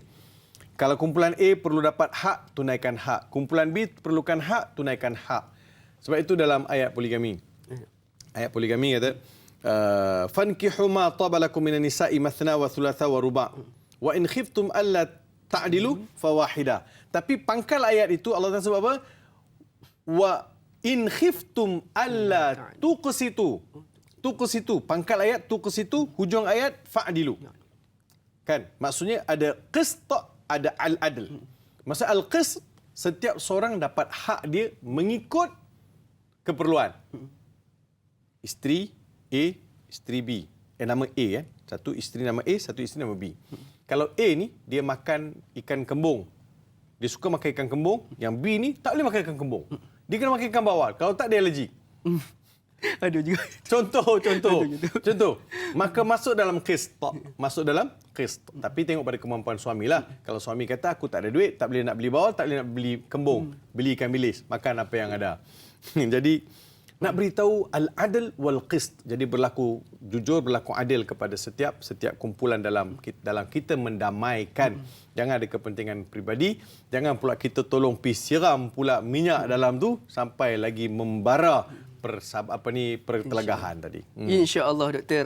Itulah di antara pengenalan daripada ayat yang ke-9. Tak masuk lagi, tak menjawab pada persoalan lagi. Kalau nak tahu jawapannya bagi persoalan tersebut, kita nak melabuhkan tirai terlebih dahulu di TV3. Jom sama-sama kita saksikan 30 minit eksklusif di TV9. Tanyalah Ustaz, biar tahu, jangan keliru.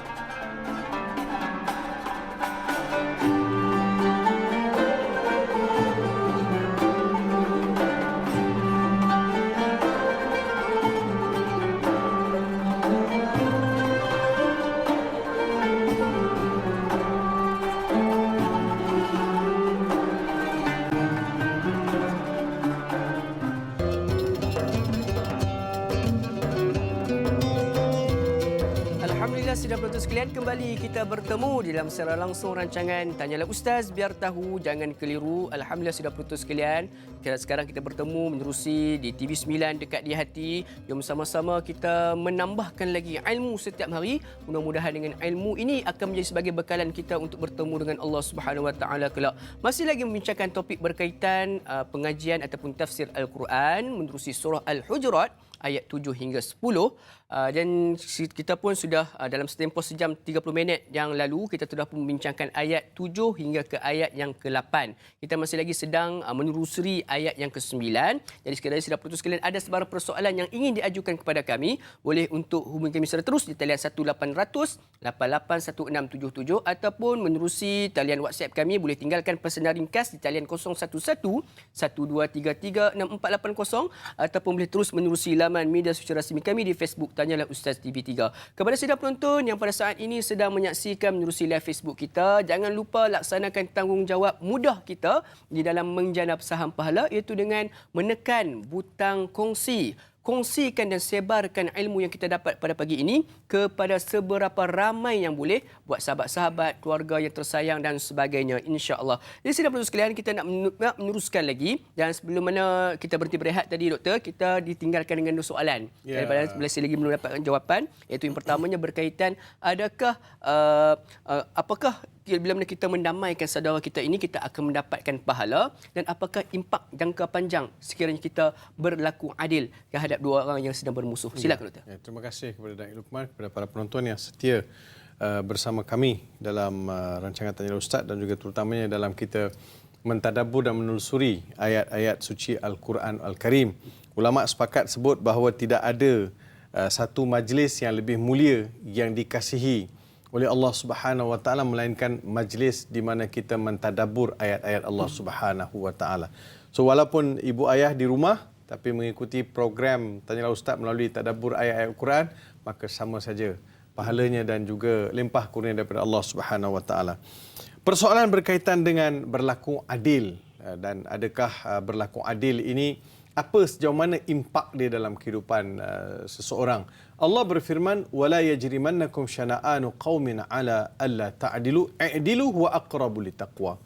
Jangan disebabkan kita benci pada sesuatu kaum, sesuatu kumpulan atau sesuatu puak sehingga kita tidak berlaku adil kepada mereka. Allah kata berlaku adillah, sesungguhnya yang berlaku adil itu adalah hampir kepada taqwa. Aqrabu littaqwa. Orang berlaku adil, orang itu adalah orang yang ada ciri takwa dalam diri dia. Jadi berlaku adil ini akan membawa kepada keharmonian. Pertama sekali membawa kepada keharmonian. Dan orang yang nak berlaku adil mestilah mempunyai sanubari yang suci. Bukan ada kepentingan tertentu ataupun kecenderungan kepada pihak tertentu, dia mesti duduk di tengah-tengah. Kalau salah, salahlah. Sebab itu Nabi SAW pernah bersabda, kalaulah Fatimah binti Muhammad law saraqat laqata'tu yadaha. Kalaulah putri Muhammad yang bernama Fatimah mencuri sesuatu perkara, aku akan potong tangan dia. Jadi maksudnya Nabi SAW sendiri pernah meletakkan sistem keadilan. Pernah sekali seorang sahabat yang Nabi SAW cucuk perut dia dengan kayu sugi dalam beratur, dalam perbarisan. Saya tak ingat peperangan mana. Sahabat telah beratur, Nabi pun pergi, Nabi cucuk perut sahabat ini, suruh betulkan cucuk perut kan, dengan kayu sugi. Kemudian dalam satu perhimpunan yang lain, sahabat-sahabat Nabi kata, sesiapa yang nak tuntut hak, sesiapa yang nak menuntut hak, maka tuntutlah sekarang. Maka sahabat ni kata, aku ada benda aku nak tuntut daripada engkau, wahai Rasulullah. Sahabat ni kata, apa yang kau nak tuntut? Kau pernah cucuk perut aku dengan kayu sugi kau. Sekarang, Rasulullah kata, sekarang kau datanglah cucuk perut aku pula. Nabi pun angkat selak jubah, suruh cucuk perut Nabi SAW. Dia terus dekat Nabi SAW, dia cium perut Nabi SAW. Jadi baginda Rasulullah tidak memilih kasih. Aku Rasulullah lah, kau nak balas-balas apa? Tak ada. Jadi maksudnya Nabi SAW telah menjadi contoh. Ini berlaku adil. Berlaku adil kepada pihak-pihak yang terlibat di dalam sesuatu pertelagahan. Kalau merujuk pada ayat yang ke-8 tadi. So kita nak damaikan tanpa ada kepentingan.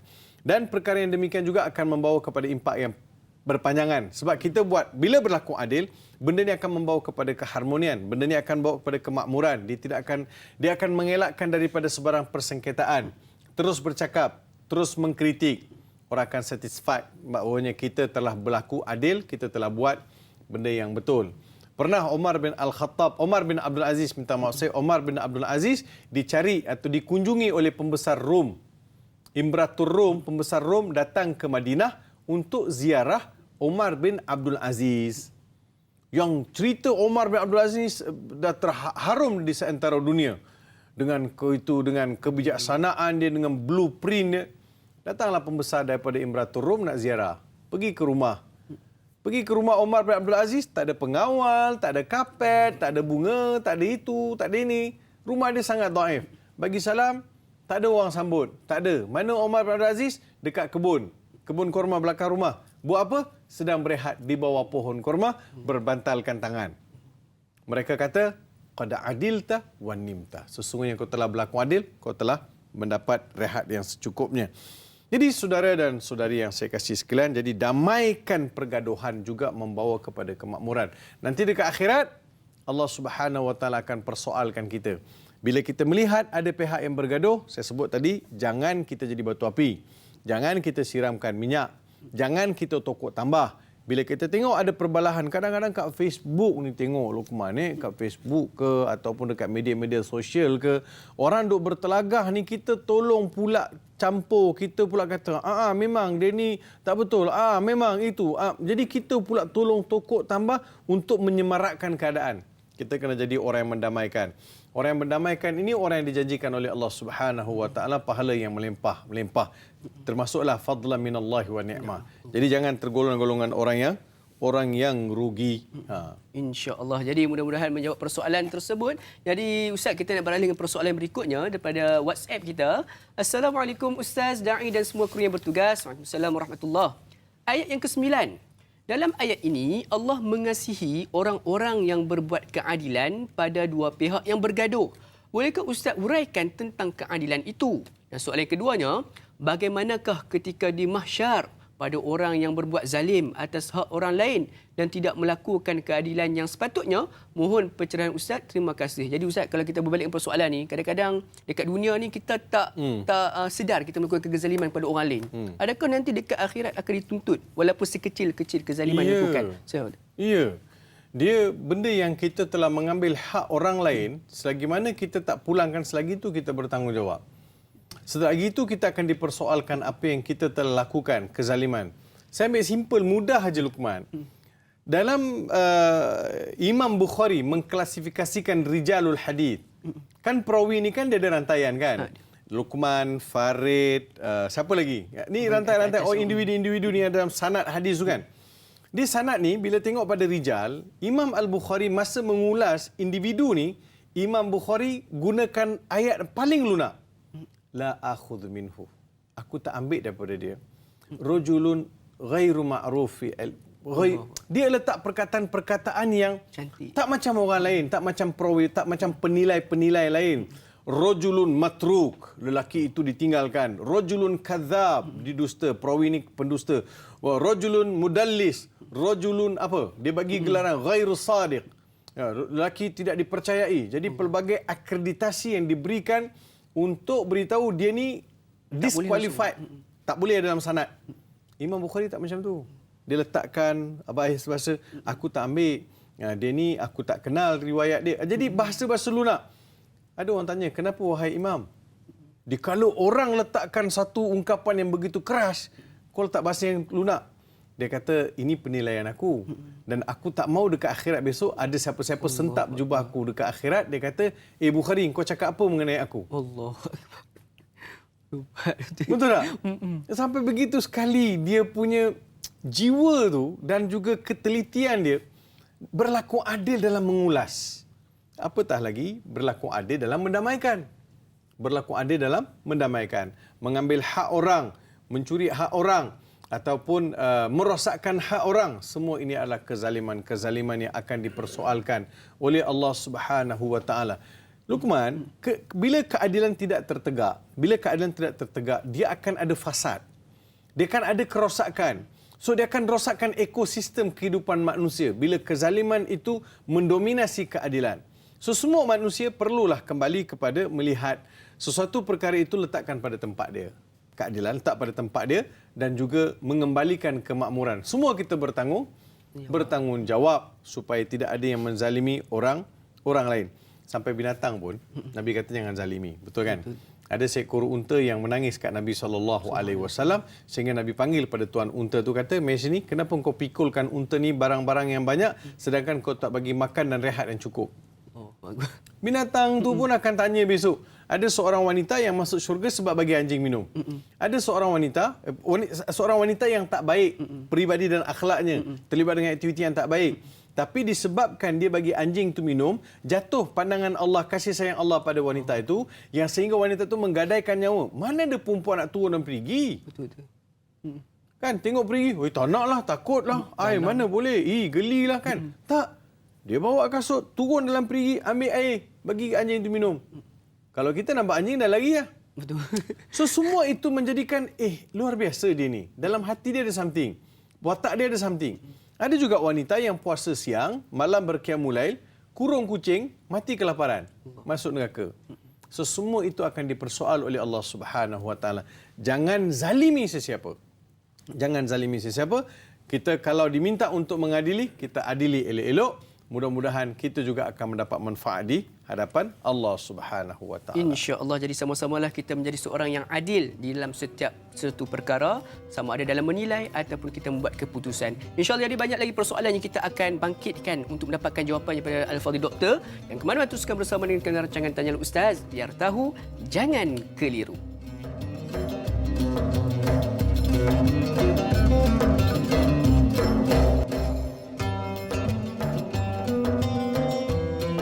Sudah penonton sekalian, kembali kita bertemu dalam rancangan Tanyalah Ustaz, biar tahu, jangan keliru. Alhamdulillah, eksklusif secara langsung pada pagi ini untuk sama-sama kita nak menambah dan meningkatkan kualiti ilmu dan juga kualiti kehidupan kita. Mudah-mudahan dengan setiap ilmu yang kita dapat daripada rancangan Tanyalah Ustaz ini mampu untuk dijadikan sebagai pedoman untuk kita nak membina akhlak yang mulia, insya-Allah bersama-sama kita. Jadi sila penonton sekalian, sekiranya ada sebarang persoalan yang ingin diajukan kepada kami berkaitan dengan topik kita pada hari ini, surah Al-Hujurat ayat 7 hingga 10, boleh untuk kami terus di talian yang tertera di kaca televisyen sekalian, insya-Allah. Jadi kita terus beralih dengan persoalan yang berikutnya, insya-Allah Doktor, daripada Facebook kita, daripada Puan Mar WKN.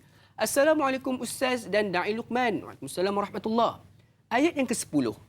Sebenarnya, orang-orang yang beriman itu adalah bersaudara. Soalan saya, adakah setiap orang Muslim adalah saudara bagi orang-orang yang beriman? Ada dua di situ, Muslim dan juga beriman. Yang keduanya, bagaimana kita nak beranggapan semua orang Muslim saudara kita, sedangkan saudara kandung pun boleh putus tali silaturahim atas sebab-sebab tertentu, dan bagaimana untuk mendamaikannya? Mohon pandangan Ustaz. Terima kasih. Jadi doktor, ini memasuki ayat yang ke-10. Boleh doktor terangkan juga kepada kami apakah intipati daripada ayat yang ke-10 ini? Ya, terima kasih Da'i Luqman kepada Puan Mar yang bertanyakan soalan berkaitan dengan ayat ke-10. So sekaligus saya nak ulas ayat ke-10 dulu, kemudian kita tengok apa jawapan yang kita boleh sajikan kepada Puan Mar. A'udzubillahi minasyaitonirrajim. Innamal mu'minuna ikhwah fa aslihu baina akhawaykum wattaqullaha la'allakum turhamun. Sesungguhnya orang yang beriman itu adalah bersaudara, maka damaikanlah dua saudara kamu. Akhawaikum atau saudara-saudara kamu. Damaikanlah saudara-saudara kamu. Nampak balik ada fa? Ada kan? Tadi kita dah belajar fa. Nampak fa? Jadi innamal mu'minuna ikhwah fa aslihu baina akhawaikum wattaqullaha la'allakum turhamun. Perkataan innama. Innama dalam bahasa Arab dipanggil adatul hasr. Adatul hasr. Apa maksud adatul hasr, Ustaz? Adatul hasr ini yang membawa maksud hanya, senya, tidak lain, tidak bukan. Nampak tak? Maksudnya Allah beritahu, Allah telah mengkhususkan secara very. Berapa kali very? 3 kali very. 3 kali very. Very specific. Siapa saudara kamu? Innamal mu'minuna ikhwah. So, saya tidak boleh tiba-tiba saya bawa orang yang tidak percaya kepada Allah, tidak beriman kepada Allah, tidak beriman pada kitab Allah, tidak percaya pada agama. Tiba-tiba saya kata, inilah saudara saya. Tak boleh. Ini sahabat saya, tak apa. Tapi persaudaraan, mungkin dia kata, mungkin juga persaudaraan dalam ungkapan maksud dia sahabat. Tapi Allah Ta'ala beritahu, kalau kamu nak ambil saudara kamu, kalau kamu nak menganggap seseorang itu benar-benar saudara kamu, mesti atas dasar iman. Orang yang beriman. Sebab itu ada pepatah Arab sebut, dia kata rubba akhin lam taliduhu ummuk. Ini pepatah Arab. Rubba akhin lam taliduhu ummuk. Berapa ramai yang menjadi saudara kamu yang bukan dilahirkan oleh ibu kandung kamu. Macam Luqman. Luqman sedara tak dengan Ustaz? Sedara. Walaupun ibu lain, ayah lain. Betul. Saya dengan semua orang beragama Islam mengucap la ilaha illallah Muhammadar Rasulullah, semua saya adalah saudara. Sebab persaudaraan ini bukan saya yang buat. It's not from me. Hubungan persaudaraan ini dijalinkan oleh Allah melepasi 7 lapisan langit. Daripada Allah Subhanahu Wa Taala. Allah yang jalinkan saya. Saya menjadi saudara kepada saudara adalah kerana ini Allah Ta'ala sebut, awak adalah saudara saya. Sebab itu kita kena jaga-jaga. Mungkin juga sekaligus jawab soalan kepada Puan Mar tadi. Jaga-jaga dengan apabila berlaku sebarang pergaduhan, pertelingkahan, jangan sama sekali kita, engkau bukan saudara aku. Aku dengan kau tak ada apa hubungan lagi. Jangan. Dia nafsu bila menguasai seseorang itu, dia tak fikir dah apa yang terungkap. Keluar daripada lisan tanpa berfikir. Maka akan berlakulah terputusnya silaturahim. Terputus silaturahim ini tak boleh nak bau syurga. Bau syurga tak dapat masuk, sorry lah, lagilah tak boleh. Jadi jangan ada yang putuskan saudara. Jadi fa aslihu baina akhawaykum. Maka persaudarakanlah saudara-saudara kamu. Kalau ada nampak tak elok, tak salah pun kita kata, Da'i Luqman, Da'i Anas kirim salam ah. Ya ke? Oh, okey. Waalaikumsalam. Jadi cuba jalinkan. Cuba jalinkan hubungan, positifkan. Dia sayang kat kau sebenarnya. Dia marah-marah tu biasalah. Tapi dia sayang kau. Dia tak, kalau cerita memang kau aja dia punya rujukan. Jadi kita cuba positifkan. Kan? Jangan pula kita negatifkan. Aku dengar kata kau ada masalah dengan dia. Ya, eloklah. Dia tu memang tak apa betul. Jadi ada pula yang tiba-tiba ada bertanduk. Merosakkan lagi persaudaraan. Wattaqullaha la'allakum turhamun. Takutlah kepada Allah, mudah-mudahan kamu beroleh rahmat daripada Allah Subhanahu Wa Taala. Jadi soalan Puan Mar tadi, bagaimana persaudaraan Muslim bersaudara dengan orang beriman? So apa beza Muslim dengan beriman? Bagi saya antara dua-dua ni, kalau kita lihat dalam ujung surah Al-Hujurat di belakang-belakang nanti mungkin ada ustaz bincangkan. Kata qalatil a'rabu amanna qul lam tu'minu walakin qulu aslamna walamma yadkhulul imanu fi qulubikum. Datang orang Arab Badui atau orang Arab kampung datang Bagi tahu Muhammad, Muhammad, kami telah beriman. Amanna, kami telah beriman, kami telah beriman. Allah Ta'ala beritahu, qul lam tu'minu walakin qulu aslamna. Muhammad, bagi tahu diorang bahawa diorang ni belum beriman. Mereka baru Islam. Apa beza dia? Nak mengaku beriman, tunggu sampai Islam, iman itu mendarah daging. Mendarah daging. Walakin qulu aslamna walamma yadkhulil imanu fi qulubikum. Tunggu iman itu mengakar umbi dalam jiwa raga, baru boleh kita cakap kita beriman. Kalau tak kita Islam. Jadi dua-dua kumpulan ini kita kena bersaudara. Taklah kata Muslim tinggalkan yang beriman tinggalkan Muslim. Dia lengkap melengkapi antara satu sama lain. Jadi persaudaraan ini sepatutnya tidak dibatasi dengan iman Islam. Tengok Islam tu apa? Alah, di nama je Islam Ustaz, iman tak ada. Macam mana? Masjid tak pergi, itu tak buat, ini tak buat. Jangan dihukum seseorang itu. Boleh jadi kita yang hari ini pergi masjid, mungkin tahun depan kita tak pergi dah, kita dah malas. Mungkin tahun depan dia start pergi. Berapa ramai di antara sahabat-sahabat yang saya kenal, dia potong tangkona. Betul. Iman dia tu, iman pun dia boleh potong tangkona kan. Kita rasa kita lah kuat baca Quran, kuat pergi dengan tazkirah, kuat dengan ceramah. Member tu tengok jarang-jarang pergi kan. Sekali dia dapat hidayah, dia lagi speed daripada kita.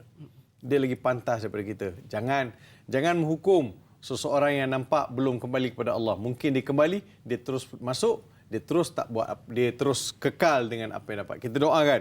Jadi itu yang di antara perkara perlu kita faham. Cuma Nabi SAW ada berpesan kepada kita bahawa agama, persaudaraan itu ada persaudaraan agama, dan Nabi pesan orang Islam adalah orang Islam yang tidak menyakiti. Al-Muslim akhul Muslim. Orang Islam adalah saudara dengan orang Islam. La yazlimuhu, tidak menzalimi dia. Wala yakhdhuluhu, tidak merendahkan dia. Wala yahqiruhu, tidak menghina dia. Tidak menghina, tidak mencela, tidak apa saja perbuatan yang boleh menyakitkan hati saudara kita, dia tak buat. Nabi kata, ihfazu, jagalah. Nabi sebut, jagalah. La yahfaz minkum illa qalil. Hujung yang Nabi sebut, jagalah. Tapi aku tahu, sangat sikit di antara kamu yang boleh jaga. Jadi persaudaraan Islam. Tuan-tuan, puan-puan, dekat akhirat besok, persaudaraan ini adalah salah satu laluan untuk enter the heaven. Untuk masuk syurga. Persaudaraan. Jangan main-main persaudaraan ini. Luaskan persaudaraan. Biar ramai saudara kita. Dan kita anggap semua adalah saudara kita. Mudah-mudahan dengan demikian, kita akan dilihat oleh Allah Subhanahu Wa Taala orang yang benar-benar faham persaudaraan dalam Islam. Sebab itu Puan Mar tanya, berapa ramai yang bersaudara adik-beradik?